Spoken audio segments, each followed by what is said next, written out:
कल ने महाराज को बेकल बना दिया। कल तो आया लेकिन महाराज के जीवन में नहीं आया। क्या हुआ? स्वयं रघुनाथ जी ने वन में जाने की रचना बनाई। आपसे निवेदन करके कहता हूं, राम जी के वनवास में मां कैकेयी का कोई अपराध नहीं है। मां कैकेयी ने वही किया जो राम जी ने मां कैकेयी को करने के लिए कहा था। अध्यात्म रामायण में ये प्रसंग है। बचपन में ही रघुनाथ जी ने मां कैकेयी से वरदान मांग लिया था, मां पिताजी जब मुझे राजा बनाने की तैयारी करें तो आप किसी भी प्रकार से मुझे वन में भेज दीजिएगा। राम जी के मन की रक्षा करने के लिए मां कैकेयी ने अपने आप को समाप्त कर डाला। ये प्रसंग कहता है रघुनाथ जी के लिए जितना बड़ा बलिदान मां कैकेयी ने दिया है उतना बड़ा बलिदान संसार में किसी और ने नहीं दिया। इसलिए मां कैकेयी के विषय में कभी कोई अपशब्द ना कहिएगा भूल कर भी, ये भगवत अपराध है। राम जी ने देवताओं को प्रेरित किया। देवता जाकर सरस्वती मैया को प्रेरित किए। सरस्वती जी ने आकर मंथरा की मति को पलटा और मंथरा ने जाकर मां कैकेयी से वार्ता की। मां कैकेयी मंथरा की बात सुनते समझ गई कि राम के कार्य को करने का अब समय आ गया है। सो मां कैकेयी ने महाराज से 2 वरदान मांगे। क्या? देहु एक भर भरतहि टीका। राम के स्थान पर अपने पुत्र भरत के लिए राज सत्ता मांग लिया। और दूसरा वरदान मां ने मांगा, तापस वेश विशेष उदासी 14 बरिस राम बनवास। तपस्वी के रूप को धारण करके विशेष उदासीन व्रत का पालन करते हुए राम 14 वर्ष के लिए वन में चले गए।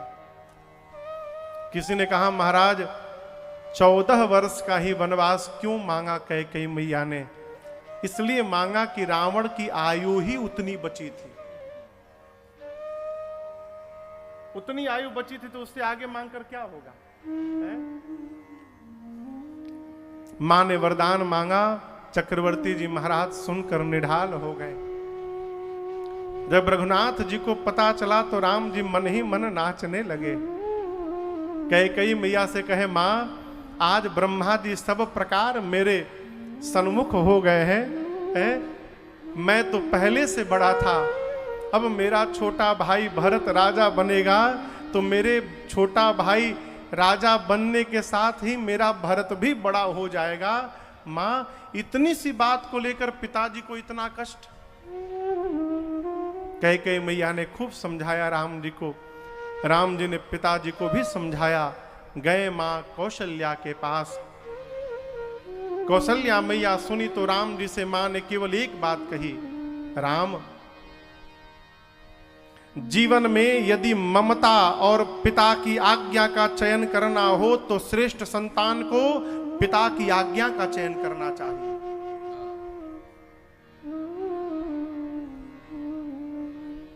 जीवन में कभी द्वंद्व आता है ना कि हम क्या करें।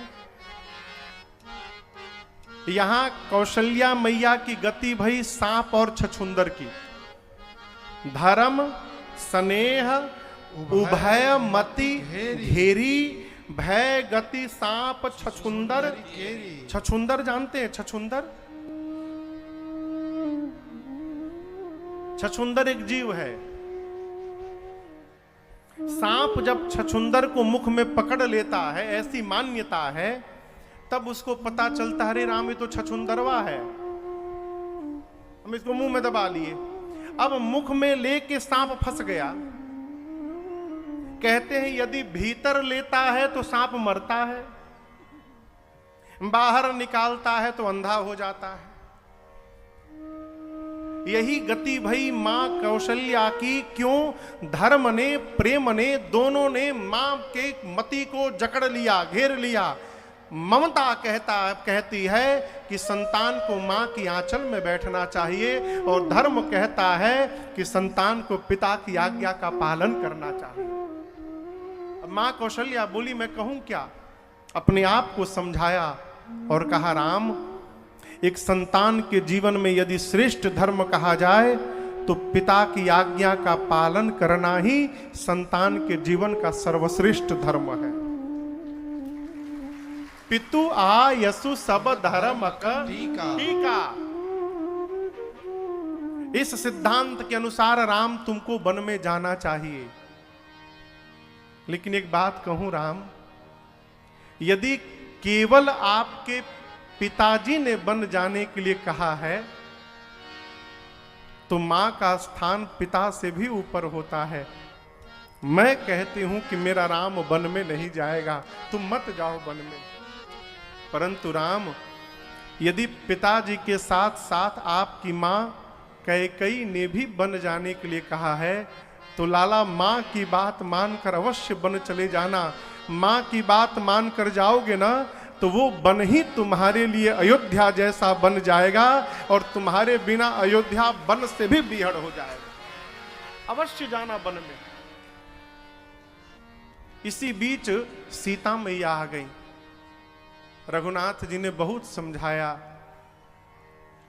आप वन के लायक नहीं है सीता जी। मेरी मां ने केवल एक वाक्य कहा, प्रभु मैं सुकुमारी, क्या आप बन जोगू? मैं सुकुमार हूं और आप बन के लायक हैं।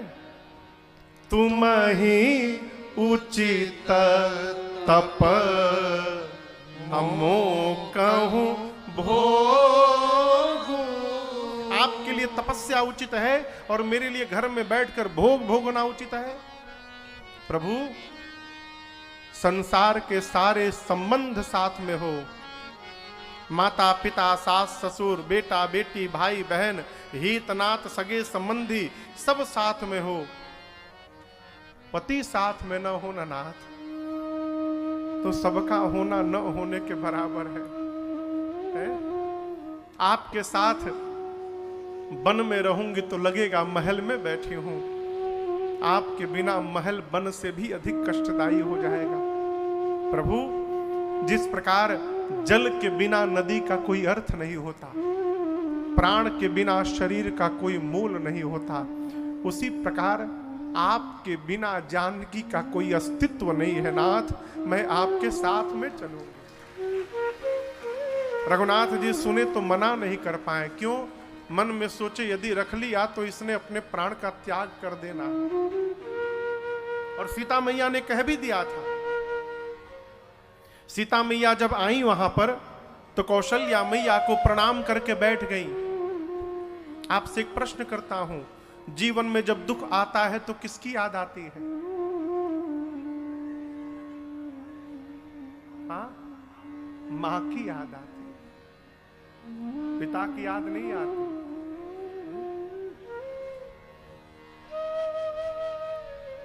सीता मैया आई, सुना कि प्रभु वन में जा रहे हैं।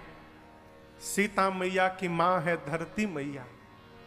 गोस्वामी जी कहते हैं किशोरी जी प्रणाम करके बैठी और अपने दाहिने पांव के अंगूठे के नाखून से धरती को कुरेदने लगी, और धरती कुरेद के सीता मैया अपनी मां से बात करने लगी।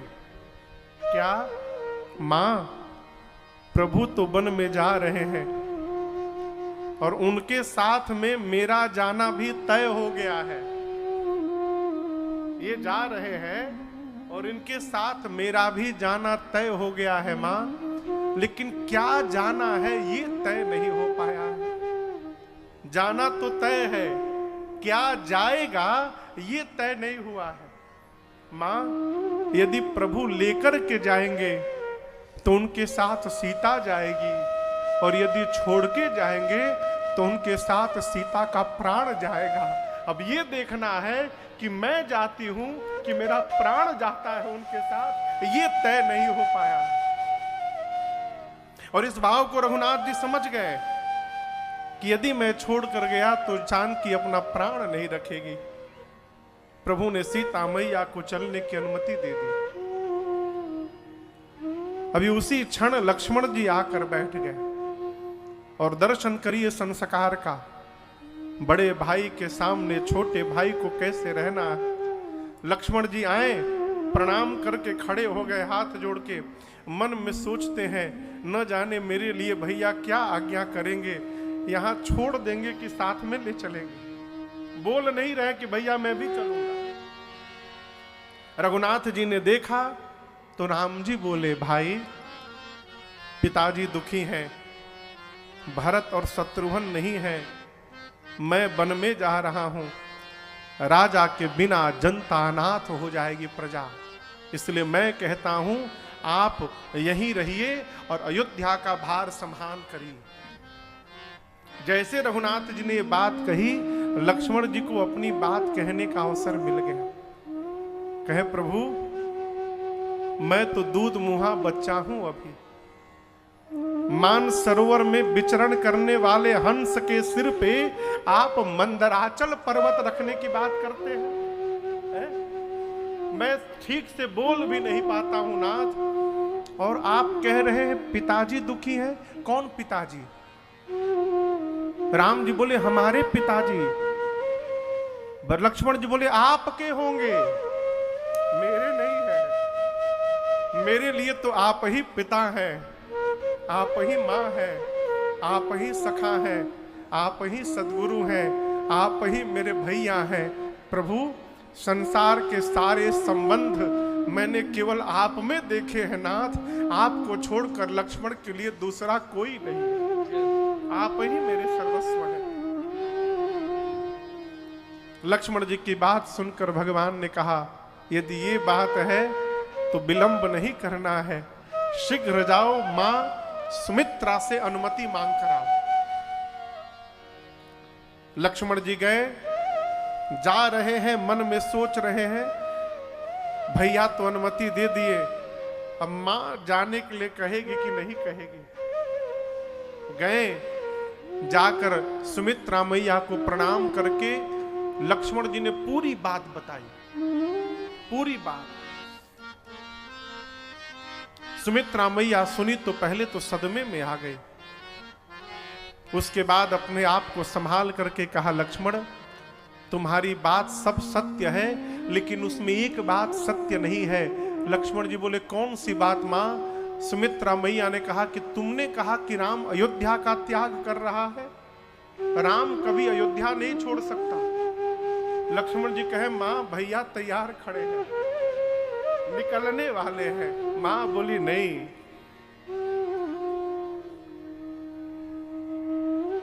लक्ष्मण जी से मां ने कहा ये प्रश्न का उत्तर दो, सूर्य किस दिशा में निकलते हैं? आपको पता है किस दिशा में निकलते हैं? जोर से कहिए। गलत उत्तर है, सूर्य कभी पूरब में नहीं निकलते हैं, सूर्य जिधर से निकल जाते हैं उसको पूरब कहा जाता है। यह सिद्धांत कहता है कि पूर्व दिशा से सूर्य का पता नहीं चलता है, सूर्य से पूर्व दिशा का पता चलता है। उसी प्रकार लक्ष्मण, राम अयोध्या में नहीं रहते, राम जहां रहते हैं उसी को अयोध्या कहा जाता है। कल से राम यदि वन में रहेंगे तो वो वन अयोध्या कहलाएगा, और राम के बिना ये अयोध्या वन से भी बिहड़ हो जाएगा। जाओ, लेकिन अपनी मां का एक उपदेश याद करते जाना। लक्ष्मण जी बोले कौन सा उपदेश मां? मैया कहती हैं, तात तुम्हारी मातु बैदे,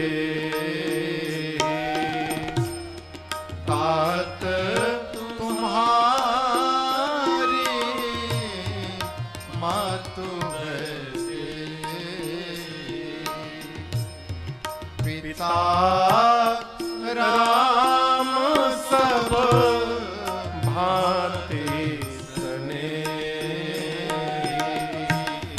पिता राम सब भांति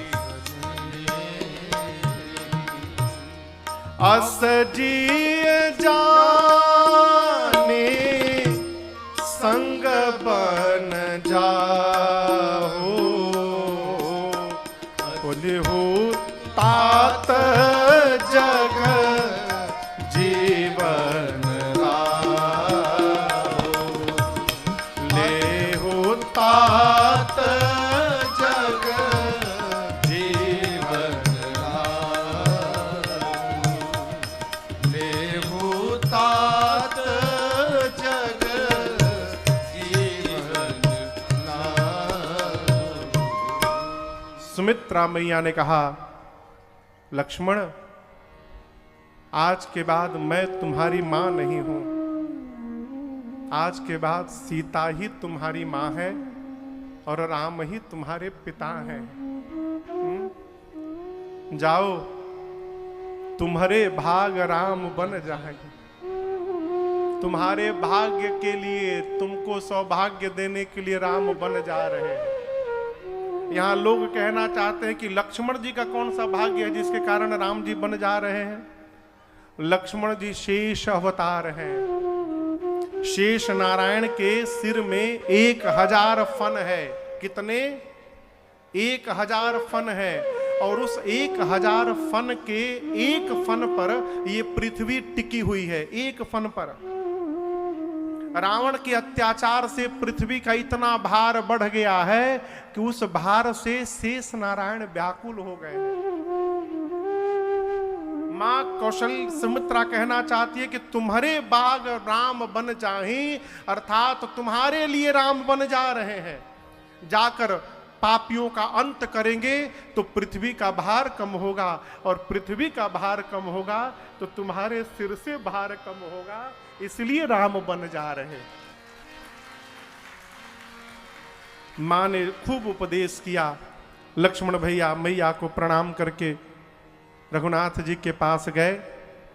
प्रातः काल सजीवन साज समाज सब बनिता बंधु समेत, बंदी विप्र गुरु चरण प्रभु चल करी सब ही अचे। प्रातः काल वनवासी स्वरूप धारण करके विशेष उदासीन का संकल्प लेके, व्रत लेकर पिताजी को प्रणाम करके राम लक्ष्मण सीता जी अयोध्या से बाहर निकले। पैदल चलते चलते गुरुदेव भगवान के आश्रम में गए। पूरी अयोध्या की प्रजा रघुनाथ जी के पीछे पीछे चल रही है। गुरु जी के आश्रम में गए, जाकर गुरुदेव को प्रणाम किया है। ब्राह्मणों को बुलाकर वर्षासन दिया है, 1 वर्ष का अन्न दिया। याचकों को बुलाकर दान देकर संतुष्ट किया। और उसके बाद गौरी गणपति भगवान का स्मरण करके सबको प्रणाम करके रघुनाथ जी आगे बढ़े। इधर अयोध्या में चक्रवर्ती जी महाराज की मूर्छा गई।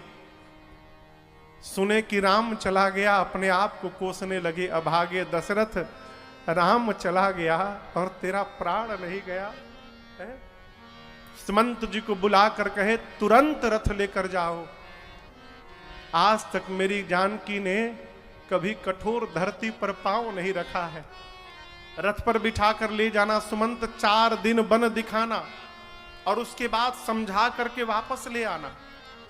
परंतु सुमंत, राम तो सत्यव्रती हैं। राम यदि नहीं लौटे तो सुमंत तुम सीता को लेकर आना। सीता जब वन देखकर डरने लगे ना, उस समय अवसर पाकर मेरी बात कहना कि आपके ससुर जी ने कहा है जितने दिन मन करे अयोध्या में रहे, मन करे तो जाकर मिथिला में रहे, लेकिन सुमंत तुम सीता को अवश्य लेकर आना। यदि तुम सीता को भी लेकर नहीं आओगे ना तो याद रखना तुम तो आओगे, लेकिन तुम्हारे आने के साथ मेरा प्राण चला जाएगा। महाराज की बात सुनकर सुमंत जी रथ लेकर गए। पिताजी की आज्ञा सुनकर प्रभु ने पहले मां को चढ़ाया, स्वयं बैठे, लक्ष्मण भैया बैठे, सुमंत जी बैठे। पूरी अयोध्या की प्रजा भगवान के रथ के पीछे पागलों की भांति दौड़ने लगी। प्रजा को भागते हुए देख रघुनाथ जी ने निर्णय लिया कि आज बहुत दूर तक नहीं जाएंगे, प्रजा बेहाल हो जाएगी। तो तमसा नदी के तट पर ही पहली रात्रि रुक गए। अयोध्यावासी थकान करने पाए कि राम किस दिशा में गए हैं। यदि दिशा का पता चल जाएगा तो ये मेरी प्रजा उसी दिशा में भागने लगेगी।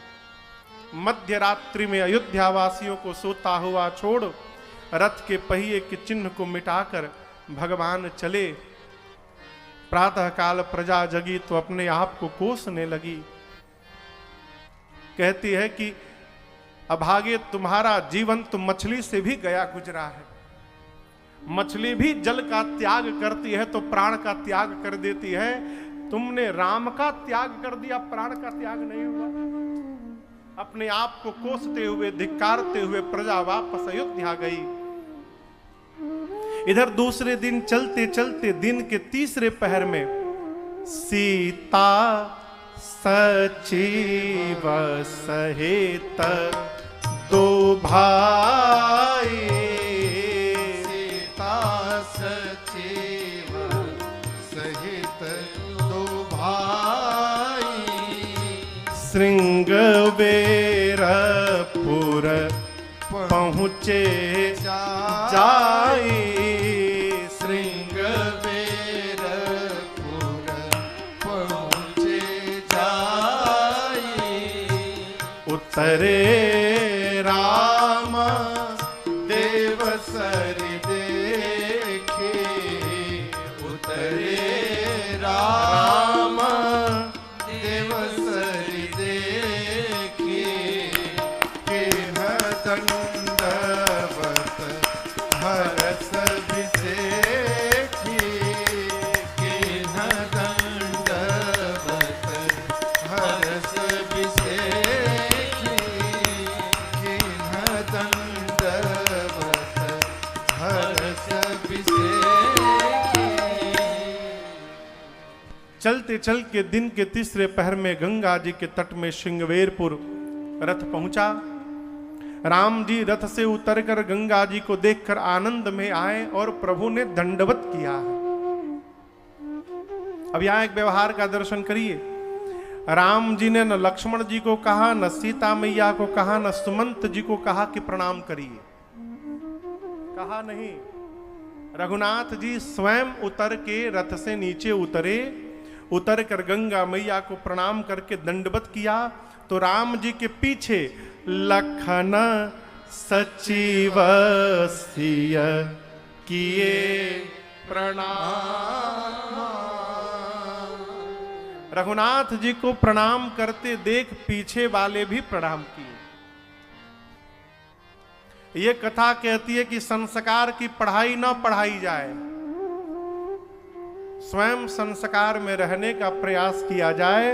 यदि हम संस्कार में रहने लगेंगे तो हमारे पीछे वाले हमको देखकर अपने आप संस्कारी हो जाएंगे। जब पीछे सीता जी, लक्ष्मण जी और सुमंत जी ने प्रणाम किया तो ये देखकर सबहि सहित सुख पायौ राम। यहां रघुनाथ जी ने गंगा जी के महात्म को सुनाया है। गंग सकल मुद मंगल मूला, सब सुख करनी हरनी सब सूला। आदि शंकराचार्य भगवान कहते हैं कि 100 जोजन पर्यंत बैठकर, 100 जोजन यानी 1200 किलोमीटर दूर बैठकर गंगा जी से, और यदि कोई एक बार गंगा जी के नाम का जयकारा लगा ले तो उस जीव को तत्क्षण गंगा जी में स्नान करने का फल प्राप्त हो जाता है। ये गंगा जी की महिमा। तो यहां से कितनी दूरी होगी गंगा जी की? 400 किलोमीटर, 200 है ना, तो रेंज में है, 1200 किलोमीटर के भीतर है। तो आइए सब लोग एक डुबकी लगाया जाए यहीं बैठे बैठे, ठीक है ना? जोर से बोलिएगा कि सुनाई पड़े वहां तक। बोलिए गंगा मैया की जय। गंगा तव दर्शनान मुक्ति। प्रभु ने दर्शन किया, गंगा जी के महात्म को सुनाया। सूचना मिली भगवान के आने की किसको? निषाद राज गुह को, श्रृंगवेरपुर के राजा हैं। जैसे सूचना मिली, श्रृंगवेरपुर अपने भाइयों के साथ उपहार लेकर रघुनाथ जी के सामने आए। उपहार रखकर चरणों में दंडवत किया है। राजा हैं इसलिए प्रभु ने उठाकर हृदय से लगाया, मित्र बनाया, बगल में बिठाया। किसको? किसको? निषाद राज गुह को। कुशल क्षेम पूछा। निषाद जी ने कहा, प्रभु आपको 14 वर्ष अयोध्या से बाहर ही रहना है ना, तो बाहर तो आप आ ही गए हैं, तो प्रभु आप 14 वर्ष इसी श्रृंगवेरपुर में रहिए। राम जी बोले, मित्र मैंने विशेष उदासीन व्रत का संकल्प लिया है और इस संकल्प के अनुसार मैं 14 वर्षों तक किसी भी गांव और नगर में प्रवेश नहीं कर सकता हूं। बाहर ही बाहर रहना है। 14 वर्षों तक मैं किसी भी प्रकार के धातु को स्पर्श नहीं कर सकता हूं, ये नियम है। ऐसा सुनकर निषाद राजगुह ने नगर के बाहर एक शीशम के वृक्ष के नीचे कुशा की चटाई बनाकर बिछवाया है। रात्रि में कंद मूल पाकर भगवान मैया जानकी के साथ उसी कुशा की चटाई पर सो गए। लक्ष्मण जी थोड़ी देर चरणों की सेवा किए। सुमंत जी सोने गए और लक्ष्मण भैया थोड़ी दूर पर विरासन लगाकर बैठ गए पहरे में। इधर निषाद राजगुह ने अपने सिपाहियों को बुलाया, सेवकों को बुलाकर कहा, चारों तरफ खड़े हो जाओ पहरे में। क्यों? पता चला है कि कल रात्रि में राम जी अयोध्या वासियों को सोता हुआ छोड़ के चले आए। कहीं हम लोग रात में सो गए और राम जी यहां से भी चले गए तो? पहरे में खड़े हो जाओ, रघुनाथ जी को जाने नहीं देना है। सबको पहरे में लगाया। उसके बाद भगवान के पास आए। कुशा की चटाई पर रघुनाथ जी को और मां जानकी को सोता हुआ देख इस दृश्य को निषाद राजगुह बर्दाश्त नहीं कर पाए। लगे बिलख बिलख के रोने। बोले, कैकय नंदिनी मंदमती कठिन कुटिलपन की जेहि रघुनंदन जानकी सुख अवसर दुख दी। निषाद राजगुह बोले, कैकई जी मंदमती हैं, कितना कुटिलपन व्यवहार किया है। जिन रघुनाथ जी के जीवन में सुख का अवसर आने वाला था, कैकई ने दुख दे दिया। रघुवंश रूपी वृक्ष को काटने के लिए समूल आज कैकई कुल्हाड़ी बन करके बैठी है। लगी मां कैकई को भला बुरा कहने। लक्ष्मण जी मां कैकई के प्रति इन वाक्यों को बर्दाश्त नहीं कर पाए। जिसको एक बार अपना बोल दिया साहब, जीवन में कभी उसकी बुराई मत सुनिएगा। क्यों? यह अपराध है। आपने अपना कहा है? जैसे मां कैकई के बारे में अपशब्द गलत बात कही निषाद राजगुह ने। लक्ष्मण जी बोले, इधर आओ, इधर इधर आइए, तनिक मेरे पास आइए। क्यों रो रहे हैं? निषाद राजगुह बोले, कैकई जी ने राम जी को दुख दे दिया। लक्ष्मण जी बोले, उधर देखिए, राम जी सो रहे हैं कि जग रहे हैं? निषाद जी बोले, सो रहे हैं। लक्ष्मण जी बोले, जिसको दुख होगा उसको नींद आएगी? आप कहिए, नहीं आएगी ना? निषाद जी बोले, नहीं आएगी। लक्ष्मण जी बोले, भैया तो चकाचक सो रहे हैं, इनको कहां दुख है? निषाद जी, आपने कहा कि मां कैकई ने दुख दिया। एक बात जीवन भर याद रखिएगा, संसार में न हमको कोई सुख दे सकता है, न संसार में हमको कोई दुख दे सकता है। हम अपने द्वारा किए हुए कर्म से सुखी होते हैं और हम अपने ही द्वारा किए हुए कर्म से दुखी हो जाते हैं। कोई किसी को सुख दुख देने वाला नहीं है। कई लोग शादी ब्याह में कहते हैं फलाने ने हमको शादी करवा के फंसवा दिया। कोई किसी का विवाह नहीं करवाता है, इसको बात याद रखिएगा। विवाह वही होता है जहां होना होता है, और जहां होना है वही होगा। कहो, इसलिए कोई किसी को फंसाने वाला नहीं है। लक्ष्मण जी ने यहां पर सिद्धांत दिया, संसार का समस्त व्यवहार, जन्म लेना मरना, ऊंचा नीचा मध्यम स्वर्ग नरक, माता पिता भाई बहन बेटा बेटी, घर द्वार स्वर्ग नरक, झूठ साच शरीर संपत्ति विपत्ति कर्म कुल काल। निषाद जी बोले क्या है? लक्ष्मण जी बोले ये सब जितना गिनाया हूं ये सब मोह मूल परमारथ नाही। ये सब मोह का मूल है। मोह समझ रहे हैं ना? हम इसी में फंसे हैं। आप जितना सोच लीजिए, जितना देख लीजिए, जितना याद कर लीजिए, जितना व्यवहार कर लीजिए, इसी में से करेंगे। जन्म लेना मरना, घर के भीतर घर के बाहर, स्वर्ग नरक, अच्छा बुरा, दोस्त हित नात शत्रु, संपत्ति विपत्ति कर्म कुल काल, हम और आप इसी में जी रहे हैं। ये क्या है? मोह की रात्रि है। और इसी मोह की रात्रि में सोकर देखा ही सपना अनेक प्रकार। मैं आपको सुख दुख पे सुना रहा हूं, कैसे सुख होता है और कैसे दुख होता है, समझिएगा।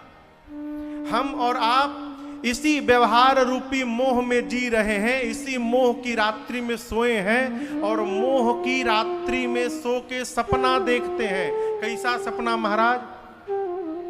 एक ठे प्लॉट यदि जबलपुर में मिल जाए ना,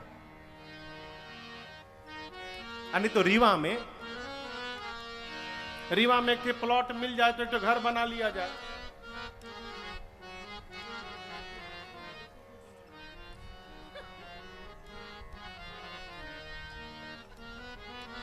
सही बनाना।